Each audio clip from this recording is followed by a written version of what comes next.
এটা আপনি চেক করে দেখুন। ঢাকায় মার্কিন দূতাবাসকে নির্দেশ দিয়েছেন, তিনি নির্দেশটা উনি দিয়েছেন 31 জুলাই আওয়ামী লীগের সঙ্গে যোগাযোগ বাড়ানোর জন্য। একই নির্দেশ তিনি দিল্লি মার্কিন দূতাবাসকে দিয়েছেন আওয়ামী লীগের সঙ্গে যোগাযোগ বাড়াতে। এগুলা কি ইঙ্গিত? তো খুবই স্পষ্ট, খুবই পরিষ্কার। শেখ হাসিনা যেদিন আসবেন ওনাকে সিওর করবেন একাধিক পশ্চিমা কূটনীতিক সেখানে সার্জিও গৌরব থাকবেন, কার্যকর থাকবেন। সেখানে সার্জিও গৌরব থাকবেন। সালাউদ্দিন শরীফ চৌধুরী, আপনাকে স্বাগত জানাচ্ছি এবং যে বিষয়টি নিয়ে আজকে আলোচনা করতে চাই তা হচ্ছে সারা দেশে বোমা এবং বোমা সদৃশ নানা ধরনের বস্তু উদ্ধার হচ্ছে। সবচেয়ে বড় কথা হচ্ছে সাভারে সম্ভবত প্রেসার কুকার আকৃতির বড় বোমা পাওয়া গেছে এবং এটি রিমোট কন্ট্রোল যুক্ত ছিল, পুলিশ যেটি জানিয়েছে। এবং এই সব ঘটনাকে কেন্দ্র করে সারা দেশে সতর্কতা জারি করেছে পুলিশ। আসলে বিহাইন্ড দ্য স্ক্রিন কি ঘটতে যাচ্ছে, বিশেষ কিছু নাকি এগুলো গতানুগতিক যা ঘটে তাই? অনেক অনেক ধন্যবাদ। দেখুন, বাংলাদেশের যে সন্ত্রাসের যে ট্র্যাক রেকর্ড আমরা যেটা জানি, সেই সন্ত্রাসের ট্র্যাক রেকর্ডে কিন্তু পাইপ বোমা পাওয়া যায়নি কখনো, বা আপনি যেটা বললেন যে প্রেসার কুকার বোমা, এটাও পাওয়া যায়নি। পাইপ বোমা এবং প্রেসার কুকার বোমা এটা শুধুমাত্র দুইটা জঙ্গি সংগঠন ব্যবহার করে। একটা হলো লস্করি তৈয়বা, আচ্ছা, আর হলো আল কায়দা। সব থেকে অবাক জিনিস হলো যে আজকেই দেখলাম যে মেট্রো রেল স্টেশনের নিচে যে দুটো পাইপ বোমা পাওয়া গেছে, ওই পাইপ বোমা ঘটনাটার সময় সিসি ক্যামেরা বন্ধ ছিল। আচ্ছা। তাহলে নিশ্চয়ই জঙ্গিরা তো আর সিসি ক্যামেরা বন্ধ করে নাই। এবং যে বোমার যে ধারাবাহিক ঘটনাগুলো ঘটছে, মানে আজকেই শুনলাম যে পাইপ বোমা সিসি ক্যামেরা বন্ধ ছিল, কিন্তু এরপর যে তাজপুরে বোমা পাওয়া গেল পেট্রোল পাম্পে, এটার কি হয়েছে কোনো ফলো আপ নাই। বা আরো কিছু জায়গায় বোমা উদ্ধার, এমনকি যে প্রেসার কুকার বোমা, এটা কি ফলো আপ? ফলো আপ তো আমরা জানি না। যেটা আমরা জানি, পুলিশ এই প্রথমবারের মতো সারা দেশে রেড অ্যালার্ট জারি করেছে। একটি বিশেষ ভাষা আছে ওই রেড অ্যালার্টে। ওরা বলছে পুলিশের যানবাহনকে লক্ষ্য করে সন্ত্রাসী হামলা হতে পারে। পুলিশের যানবাহনকে, আগে বলা হতো জনগণের যানমাল ইত্যাদি, এখন রেড অ্যালার্ট পুলিশের যানবাহন। তো পুলিশের যানবাহন তো হামলা আমরা 2024 সালে দেখেছি। আর সাম্প্রতিক সময় পুলিশের যানবাহন কোনো সন্ত্রাসী হামলার শিকার হয়নি, বা এই বোমাগুলো কোনোটাই তো আর রাজারবাগ পুলিশ লাইনেও পাওয়া যায়নি বা কোনো থানাতেও পাওয়া যায়নি। তাহলে পুলিশের কেন মনে হলো যে সারা দেশে রেড অ্যালার্ট দিল, বলছে যে পুলিশের যানবাহনকে লক্ষ্য করে সন্ত্রাসী হামলা হতে পারে? এবং এটা পুলিশ তখনই বললো যার ঠিক 48 ঘন্টা আগে মিস্টার সার্জিও গোরের সফরের সময় 30 জুলাই মার্কিন যুক্তরাষ্ট্র যে ট্রাভেল অ্যাডভাইজারিতে আমাদের যে 3 নম্বর ছিল সেটাকে র্যাঙ্ক লোয়ার করেছে, নামিয়ে দিয়েছে 2 নম্বরে। তো সার্জিও গোর আসলেন, প্রবাসী পররাষ্ট্রমন্ত্রী খলিলুর রহমানকে টেক্সট করে সুসংবাদটাও দিলেন যে এটা নামানো হয়েছে। 31 জুলাই কি হলো আমরা তো জানি না। 30 জুলাই রাতেও কি হলো আমরা জানি না, অফিসিয়ালি গণমাধ্যমে নাই। আমরা দেখছি এখানে সেখানে ঠিকই সব মিটিং হয়েছে কাদের সাথে, কিন্তু তারপরেই পুলিশের মনে হলো যে এখন সারা বাংলাদেশে রেড অ্যালার্ট জারি করতে হবে, পুলিশের যানবাহনে সন্ত্রাসী হামলা হবে। তা এটার কারণে তো মার্কিন যুক্তরাষ্ট্র এবং পশ্চিমা বিশ্ব সবাই একটা ভুল বার্তা পাবে। সেটা ভুল বার্তা বলবো না আমি, একটি শঙ্কিত হওয়ার মতো বার্তা। তারা আবার এই ট্রাভেল অ্যাডভাইজারিকে 5 নম্বরে 6 নম্বরে নিয়ে যেতে পারে। কেন সেটা আপনি যদি বলেন যেটা আওয়ামী লীগের কোনো কর্মসূচি হতে পারে অগাস্ট মাসে, সেই জন্যে, তাহলে তো বলতো যে নিষিদ্ধ ঘোষিত আওয়ামী লীগ তারা এই ধরনের কাজ করতে পারে। এবার কিন্তু এটা বলা হয়নি, বলা হয়েছে পুলিশের যানবাহনকে লক্ষ্য করে সন্ত্রাসী হামলা। তাহলে পুলিশও জানে, রাষ্ট্রযন্ত্রও জানে যে আওয়ামী লীগ কিছু করবে না। 23শে জুন আওয়ামী লীগের প্রতিষ্ঠা বার্ষিকী উপলক্ষে 2-3 দিন আগে কিন্তু পুলিশ বলেছিল, মানে ওই আওয়ামী লীগের প্রতিষ্ঠা বার্ষিকী উপলক্ষে যে নিষিদ্ধ ঘোষিত সংগঠনের পক্ষ থেকে পুলিশের উপর আক্রমণ হতে পারে। জি, ওইটা আমি বললাম যে আগের বার তো সবসময় বলেছে নিষিদ্ধ ঘোষিত সংগঠন, এবার বলা হচ্ছে সন্ত্রাসী হামলা। এবার নিষিদ্ধ ঘোষিত সংগঠনের নাম নাই। তার মানে পুলিশের কাছে ক্রেডিবল রিপোর্ট আছে যে বাংলাদেশে সন্ত্রাসী হামলা হবে। কিভাবে ক্রেডিবল রিপোর্ট আছে? পুলিশ তো দেখছে বোমা উদ্ধার হচ্ছে, সিসি ক্যামেরা বন্ধ থাকছে, এবং বোমা তো আপনি এটাও তো জানেন যে স্বরাষ্ট্রমন্ত্রী মহোদয় তো বলেছেন যে দেশে কোনো জঙ্গি নাই, বলেছেন না? বলেছেন তো। তাহলে জঙ্গি যদি না থাকলো, কোনো কিছুই নাই, তাহলে আপনারা রেড অ্যালার্ট কেন দিলেন? তার মানে আপনারা এটা তো জঙ্গি না হতে পারে, সন্ত্রাসী হতে পারে প্রশাসনের ভাষায়। জঙ্গি বলেন আর সন্ত্রাসী বলেন, সন্ত্রাসী মানেই জঙ্গি, জঙ্গি মানেই সন্ত্রাসী, মিলিটেন্ট আর টেরোরিস্ট। কিন্তু আপনারা তো জাতির কাছে কিছু লুকাচ্ছেন। কি লুকাচ্ছেন? আমাদেরকে বলেন, আমরাও জানি। তাহলে আপনারা বলেন যে ওই পাইপ বোমাগুলো লস্করি তৈয়বার ছিল। আপনারা বলেন যে ওই প্রেসার কুকার বোমাটা লস্করি তৈয়বার ছিল বা আল কায়দার ছিল। একজনই তো ছিল। এটা তো আর বাংলাদেশি কোনো সন্ত্রাসী গোষ্ঠীর কাজ না। বাংলাদেশি সন্ত্রাসী গোষ্ঠী সাধারণত ক্রুড বোমা বানায়, মানে যেটাকে বলা হয় ককটেল ইত্যাদি। কিন্তু এই ধরনের আধুনিক বোমা বানানোর প্রযুক্তি আমাদের জঙ্গি গোষ্ঠীর কাছেও নাই। এটা একেবারেই লস্করে তৈয়বার প্যাটার্ন। এখন লস্করে তৈয়বা কি? লস্করে তৈয়বা হলো পাকিস্তানি আইএসআইয়ের মদতপুষ্ট একটি জঙ্গি সংগঠন, যারা ভারতে হামলা চালায়। মুম্বাইতে হামলা চালিয়েছে, আপনি জানেন যে হোটেলে যে হামলা হয়েছিল লস্করে তৈয়বা। তাহলে এখন আপনারা আমাদেরকে আসলে কোন জায়গায় নিয়ে গেছেন? ইউনুস জমানাতে 18 মাসে যে সবকিছু খুলে দেওয়া হয়েছিল, পাসপোর্টে ভিসা খুলে দেওয়া হয়েছিল, পাকিস্তান থেকে কিছু আসতে পরীক্ষা করা হবে না, এই সময় কি ঢুকে গেছে আমাদেরকে বলেন, আমরা জানতে চাই। কারণ আমরা তো জাতি হিসাবে, পুলিশ যদি আক্রান্ত হয়, পুলিশের যানবাহন আশেপাশে তো আমাদের লোকজন আক্রান্ত হতে পারে। আমরা তো পুলিশের সঙ্গে বসবাস করি, পুলিশরাও তো আমাদের সঙ্গেই বসবাস করে। তাহলে কেন বলছেন না? কিছু একটা আপনারা লুকাচ্ছেন। সেই লুকানোটা কি? আর না হয় আমি ধরে নিব যে সার্জিও গোরের যে সফর হলো, সেটাতে আপনাদের যে প্রত্যাশা ছিল, সেই প্রত্যাশাটা পূরণ হয় নাই। সার্জিও গোর এসে এমন কিছু অপ্রীতিকর, এমনকি কালকে হুমায়ুন কবির যিনি উপদেষ্টা, তিনি কিন্তু বলেছেন, জি, তিনি বলেছেন সার্জিও গোর এসেছিলেন অনুসন্ধান করতে। শব্দটা কিন্তু উনি বলেছেন অনুসন্ধান, মানে ইনভেস্টিগেট। কি অনুসন্ধান করতে আসছেন সার্জিও গোর, সেটাও তো আমরা জানতে চাইতে পারি। উনি কিন্তু বলেন নাই সার্জিও গোর জানতে চেয়েছেন, বলেছে অনুসন্ধান করতে এসেছিলেন। কি অনুসন্ধান করতে আসলেন? যে এটাই যে এত জঙ্গি উত্থান হচ্ছে কেন, এত বিভিন্ন পতাকা কেন উঠল, আওয়ামী লীগকে কেন নিষিদ্ধ করে রেখেছ, অন্তর্ভুক্তিমূলক নির্বাচন নাই কেন, এগুলো হলো অনুসন্ধান। এখন পররাষ্ট্র উপদেষ্টা তিনি কিন্তু অফিসিয়ালি অন রেকর্ড বলেছেন সার্জিও গোর এসেছিলেন অনুসন্ধান করতে।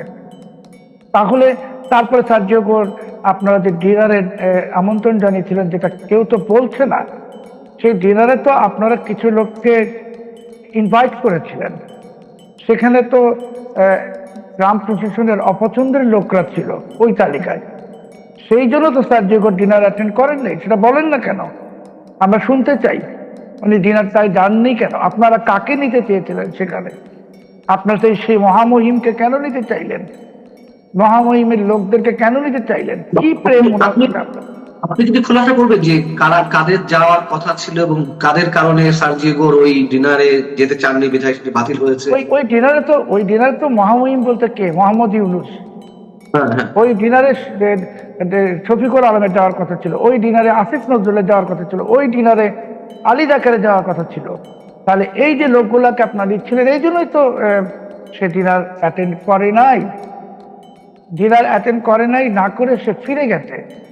ফিরে গিয়ে সে যে ওয়েস্টিন হোটেলে, আমি মানচিত্রের অনুষ্ঠানে আগে বলেছিলাম, আপনার যদি মনে থাকে, যে সার্জিও গোর এসে ব্যাংক স্টেশনের বাসভবনে উঠবেন না, উনি ওয়েস্টিন হোটেলে উঠবেন। তো ওয়েস্টিন হোটেলে তো উনি ডিনার করেছেন, করার পর তো সেখানে আওয়ামী লীগের লোকদের সঙ্গে মিটিং হয়েছে, জাতীয় পার্টির জিএম কাদের সঙ্গে মিটিং হয়েছে, এমন তারপরে তো উনি জামাতের সঙ্গে মিটিং করেন নাই, উনি এনসিপির সঙ্গে মিটিং করেন নাই। কেন করেন নাই? সমস্যাটা কোথায় হলো?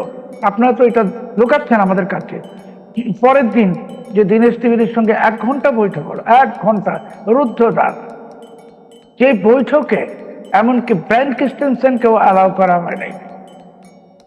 তারপরে ব্রায়ান ক্রিস্টেনসেন এই বৈঠকের পরে সার্জিও গোরের সাথে দীনেশ ত্রিবেদী ওই দিন বিকেলেই 31 জুলাই ভারত চলে গেছেন।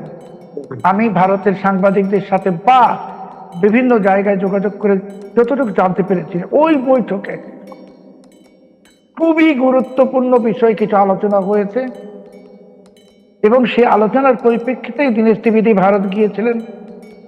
এবং সেই আলোচনার একটি ছিল 5ই অগস্ট শেখ হাসিনা একটি সংবাদ সম্মেলন করবেন, যেটাতে মার্কিন যুক্তরাষ্ট্র সম্মত।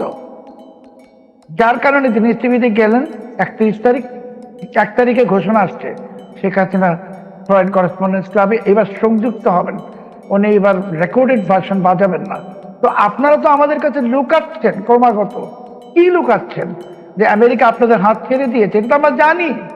আমরা তো বারবার বলেছি মানচিত্রে যে ব্যবহার সে টয়লেট পেপারের মতো ছুঁড়ে ফেলবে।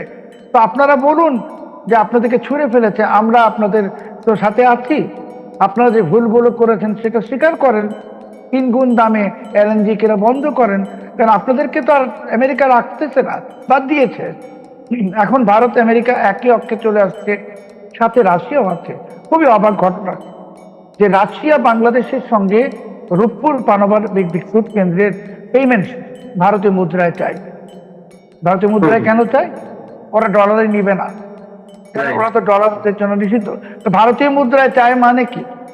ওরা বাংলাদেশি মুদ্রায় নিবে না। বলা তো হয়েছিল পাকিস্তানি মুদ্রায় দেয়, নিচ্ছে না তো, ভারতীয় মুদ্রায় দিতে হবে। তাহলে আপনি ভারতীয় মুদ্রা পাবেন কোথায়? আপনাকে ডলার খরচ করে ভারতীয় মুদ্রা কিনতে হবে। দেখেন, ওরা কিন্তু সিঙ্গাপুরি ডলার বলতে পারতো, ওরা ব্রিটিশ পাউন্ড বলতে পারতো, সৌদি রিয়াল বলতে পারতো, বলে নেই তো, ভারতীয় মুদ্রা নির্দিষ্টভাবে রাশিয়া বলে দিয়েছে। তো এটা কি আমেরিকার সম্মতির বাইরে? একেবারেই না, এটা আমেরিকার সম্মতির মধ্যেই। আপনারা এখন একটা জিওপলিটিক্যাল দাবার খেলার মধ্যে, চালের মধ্যে পড়ে গেছেন। বিএনপি সরকার ভয়ঙ্কর চালে পড়ে গেছেন, সেই চাল থেকে আর উদ্ধার নাই। আর আপনাদের যে জামাত, এনসিপি বা উগ্রপন্থী যারা, তাদেরকে আমেরিকা ঠিক যেমনি ভাবে আফগান মুজাহিদিনদেরকে আমেরিকা পরিত্যাগ করেছিল, করে এই আফগান মুজাহিদদের বিরুদ্ধে যুদ্ধ করেছে, আপনাদেরকেও আমেরিকা ত্যাগ করেছে।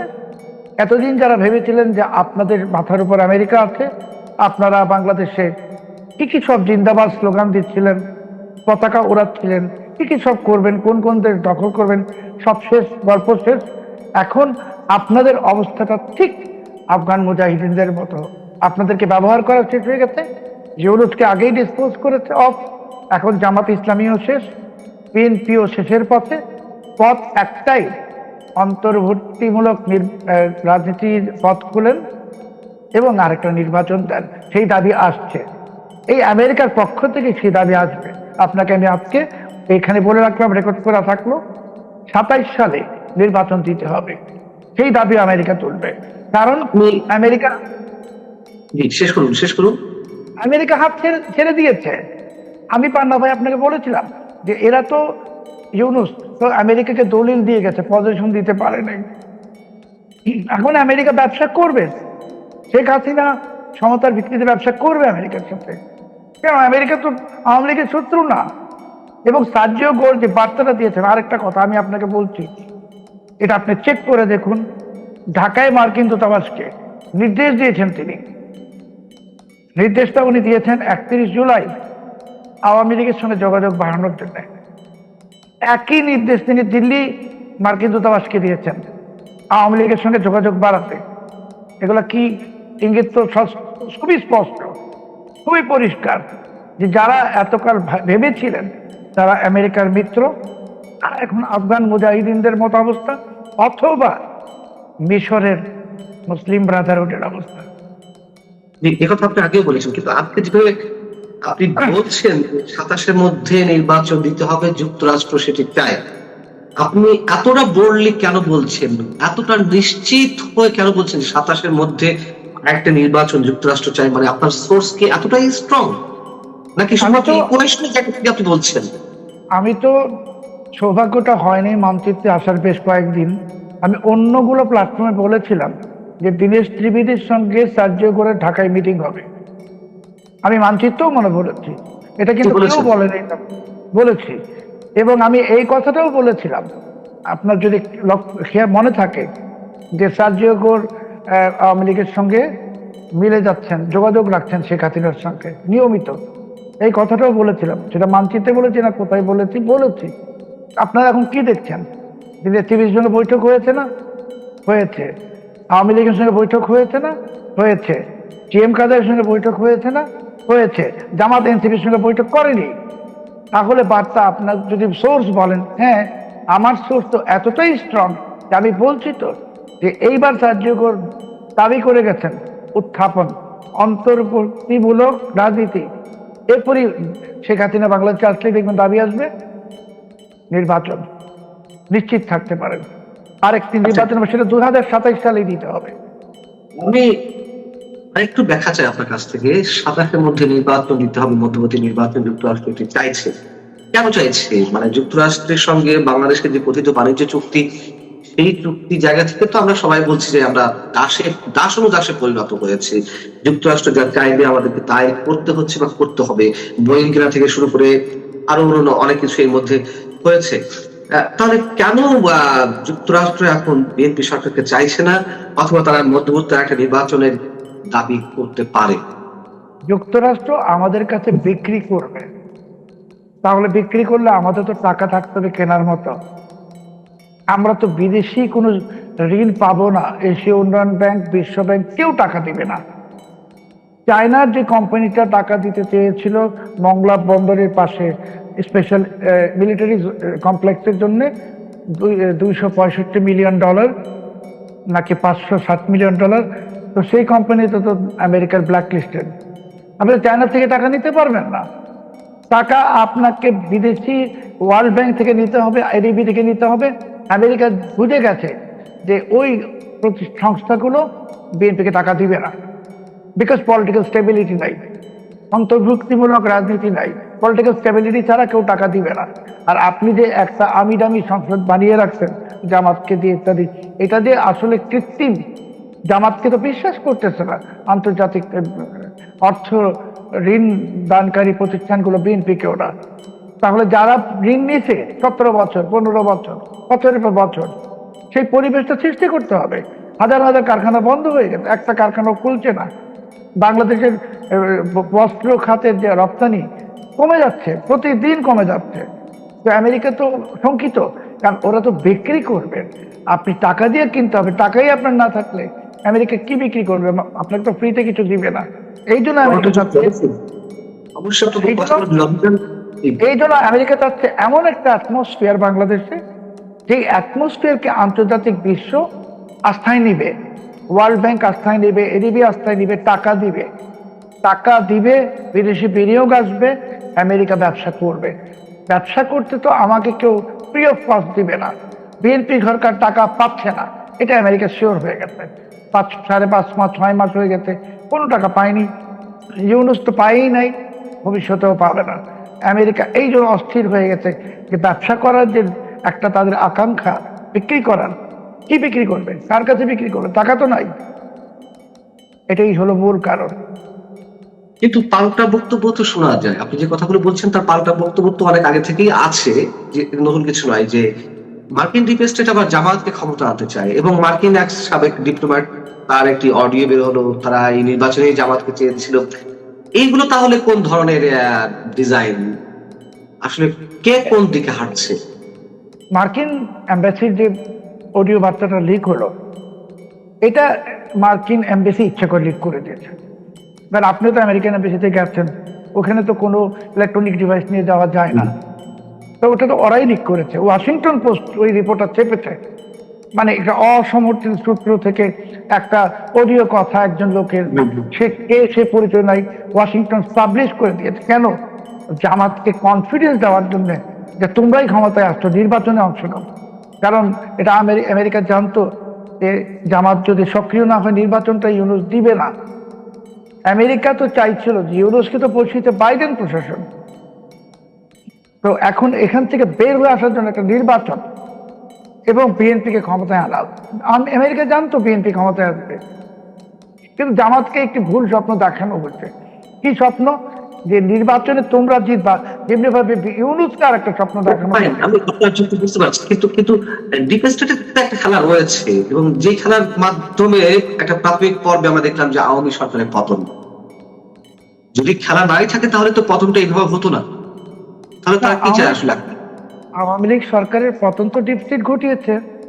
তখন একটা এজেন্ডা ছিল, একটা এক্সপেকটেশন ছিল, কিন্তু সেই এক্সপেকটেশনটা 18 মাসে ইউনুস পূরণ করতে পারে নাই, ফেল করেছে, ইকোনমি কলাপস করে গেছে, দেশে মবক্রেসি আমেরিকা পছন্দ করে না। আর এখন যে বিএনপি সরকার আমলে যেটা সবচেয়ে খারাপ জিনিস হচ্ছে, এই সরকারের আমলে ক্লেপ্টোক্রেসি মানে রাষ্ট্রীয় মদদে দুর্নীতি, এটা আমেরিকা ভীষণ ঘৃণা করে। তো জামাতকে বলা হইতে মিথ্যা একটা আশ্বাস, তুমি ক্ষমতায় যাচ্ছ, একটা টেপ লিক করে দিল, ওয়াশিংটন পোস্ট রিপোর্ট করলো, জামাত খুশি হয়ে গেল, ওরা ক্ষমতায় যাচ্ছে। জামাত তো নিশ্চিত ছিল। ইউনুসকে আরেকটা স্বপ্ন দেখানো হয়েছে, বিপ্লবী সরকার হবে, রেফারেন্ডাম দাও। ইউনুস যে নির্বাচনের দিনে, আপনি যদি মনে থাকে, যেভাবে উচ্ছ্বাস দেখাচ্ছিল 2 হাত তুলে, ভিতরের সব শেষ, নতুন শুরু। ইউনুস তো জানতো যে এই গণভোট এখন মঞ্জুর হবে, অ্যাকসেপ্ট হবে, বলে বিপ্লবী সরকার হবে, বলে সেই বিপ্লবী সরকারের প্রধান ইউনুস। ইউনুস কি বিএনপি নির্বাচনে জিতবে বা বিজয়ী হবে, সরকার গ্রহণ করবে, এটার জন্য কি ইউনুস উচ্ছ্বসিত হবে? কখনোই না। ইউনুস তো নিশ্চিত ছিল যে জামাত ক্ষমতায় আসবে, এবং জামাত ক্ষমতায় আসলে ওই রেফারেন্ডাম বা গণভোটকে বাস্তবায়ন করে বিপ্লবী সরকার হবে। এইটার জন্য ইউনুস 2 হাত তুলে উচ্ছ্বাস প্রকাশ করছিল। এত উচ্ছ্বাস ইউনুস নোবেল পুরস্কার পাওয়ার পরেও প্রকাশ করেনি। কিন্তু আমেরিকা ওইখানেই খেলে দিয়েছে, যে বিএনপিকে ক্ষমতায় নিয়ে আসছে যখন, তখন তো জামাত হতাশ, আর ইউনুস তো শেষ। বিশেষ করে যখন সংসদে বলা হলো রেফারেন্ডাম হবে না, এমনকি যে দুটো শপথ নেওয়ার অপশন, সংসদ সদস্য হিসেবে আরেকটা কি যেন সংস্কার কি যখন বিএনপি নিল না, তখন তো ইউনুস বুঝে গেছে সব শেষ, তার আশার প্রদীপ নিভে গেছে। আর ইউনুসের তো আমেরিকা থেকে এখন কিছু করার নাই, সরকার তো তার বিরুদ্ধে সরকার আমেরিকাতে। এখন বাংলাদেশে অন্তর্ভুক্তিমূলক নির্বাচনের পরিস্থিতি সৃষ্টি হবে 2027 সালে, আরেকটি নির্বাচন হবে। এটা বিএনপির চাক কি না চাক, আমি শুধু এইটাই বললাম যে হুমায়ুন কবির সাহেবের বক্তব্যটাকে আপনি তো অফিসিয়াল স্টেটমেন্ট হিসেবে ধরতে পারেন। উনি তো বলেছেন যে সার্জিও আসছিলেন অনুসন্ধান করতে, ওইখানেই তো সবকিছু প্রকাশিত হয়ে গেছে। আমরা শেষ করবো, তবে আলোচনাটা যেখান থেকে শুরু হয়েছিল সেই জায়গা থেকে প্রশ্ন করে, তাহলে এই যে সারা দেশে যে বোমাতঙ্ক এবং পুলিশের রেড সিগন্যাল, এটার সাথে সার্জিও বলে কোনো সম্পর্ক রয়েছে?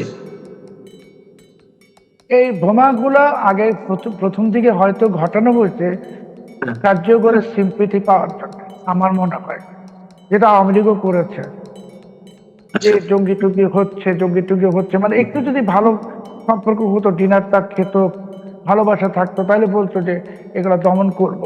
কিন্তু যখন দেখছি সব উল্টায় গেছে, একদম কোনো কিছুই ঠিক নাই, পাশার দানটা উল্টে গেছে, তখন বলতেছে এখন এসে যে ওই বমে সিসি ক্যামেরা বন্ধ ছিল এবং রেড অ্যালার্ট জারি করা হয়েছে। এখন হলো তারা দিগ্ভ্রান্ত, কারণ সার্জিও এমন কিছু কথা বলে গেছে বিএনপিকে, এমন কিছু কথা যে বিএনপির নেতারা যে এখনো আইসিইউতে ভর্তি হয়ে যান নাই হার্টের সমস্যা নিয়ে, এটাতে আমি যথেষ্ট অবাক হচ্ছি। তবে আমি আপনাকে গ্যারান্টি দিয়ে বলছি যে সিদ্ধান্ত চেঞ্জ হয়ে গেছে। এবার নির্বাচন তো 27 সালে শেখ হাসিনাকে পাঠাবে ওরা, এবং অন্তর্বর্তীমূলক নির্বাচনের পরিস্থিতি হবে। আমি কালকে ফেসবুকে একটা পোস্ট দিয়েছি শেখ হাসিনা কিভাবে আসবেন, আপনাকে আজকে আরেকটা তথ্য দিচ্ছি, মানচিত্রের সম্মানিত দর্শকদের জন্য এটা অন রেকর্ড থাকুক। শেখ হাসিনা যেদিন আসবেন ওনাকে সিওর করবেন একাধিক পশ্চিমা কূটনীতিক সেখানে সার্জিও করা থাকবেন, আর যে ওপর থাকবেন। সেখানে সার্জিও গৌরব থাকবেন। আচ্ছা, আমরা জানি না আসলে রাজনীতিও শেষ বলে কিছু নেই, কূটনীতিরও শেষ বলে কিছু নেই। আহ, তবে আপনি বোমা আতঙ্ক নিয়ে যেটি বলছিলেন, লস্করে তয়বা বা পাকিস্তানের যে উগ্র জঙ্গিবাদী গোষ্ঠী তাদের যে সম্পৃক্ত অথবা তারা এই ধরনের বোমা তৈরি করে থাকে, তাহলে এটাকে আমরা রিলেট করবো কিভাবে? একদিকে জঙ্গিবাদী গোষ্ঠীর কথা বলছিল, আর একদিকে আহ, এক ধরনের নাটক যে সিম্প্যাথি পাওয়ার জন্য এই ধরনের বোমা টোমা রেখে দেওয়া এখানে সেখানে, মানে আসলে বিষয়টা কি? না, যখন ক্যামেরা বলছে বন্ধ হচ্ছিল, হ্যাঁ, সিসি ক্যামেরা বন্ধ ছিল, তাহলে আমি কি বুঝবো? সিসি ক্যামেরা বন্ধ তো সরকার রাখে, মানে সরকারকে পরিষ্কার করতে হবে আমাদের কাছে। যে সিসি হ্যাঁ, ক্যামেরা বন্ধ এক জায়গায় ছিল, প্রেসার কুকারের জায়গায় সিসি ক্যামেরা কোথায় গেল? বা ওই কাঁচপুর ব্রিজের যে পেট্রোল পাম্পের সেখানে কি হলো? সরকার তো বলছে না পরিষ্কার ভাবে কিছু। আমি যেটা বলতে চাচ্ছি যে যদি এই বোমাগুলো সিসি ক্যামেরা যারা বন্ধ করেছে তারা রেখে থাকে, তাহলে গল্পের স্ক্রিপ্ট একটা। হুম, হুম। আর যদি এটা লস্করে তৈয়বারা রেখে থাকে, তাহলে পুলিশ যে রেড অ্যালার্ট দিয়েছে সেটা তারই ধারাবাহিকতা। আমার মনে হচ্ছে বাংলাদেশে ইউনুসের জঙ্গি শাসনের সময় এত বিশাল পরিমাণ জঙ্গিদেরকে পাকিস্তান থেকে বাংলাদেশে প্রবেশ করিয়েছে, এত বিশাল সংখ্যক বিস্ফোরক ইত্যাদি এসেছে। এখন বাংলাদেশের জাতীয় নিরাপত্তার জন্য এই জঙ্গিবাদ উগ্রবাদ ভয়ঙ্কর হুমকি হয়ে দাঁড়াবে, এবং এটা পুলিশ জেনে গেছে, রাষ্ট্রযন্ত্রও জানে। সালাউদ্দিন সাহেব যদি এখন দয়া করে আর শাক দিয়ে মাছ ঢাকার চেষ্টা না করে আমাদেরকে পরিষ্কারভাবে বলেন যে ইয়েস, এটাই দেশের সামনে একটা ক্রাইসিস, আমরা জঙ্গিবাদ দমনে জিরো টলারেন্স অপারেশনে নামবো, অস্ত্র উদ্ধার করেন। হাজার হাজার অস্ত্র আসছে পাকিস্তান থেকে, বিপুল বিস্ফোরক আসছে, উদ্ধার করেন। জিরো টলারেন্স, কে কোথায় কি ইনভলভ এটা দেখা যাবে না। তাহলে বিএনপি সরকারের জন্য ভালো হবে। চাঁদাবাজি বন্ধ করেন, দুর্নীতি বন্ধ করেন। অনেক অনেক ধন্যবাদ সালাউদ্দিন চৌধুরী আপনাকে। আপনি ভালো থাকবেন।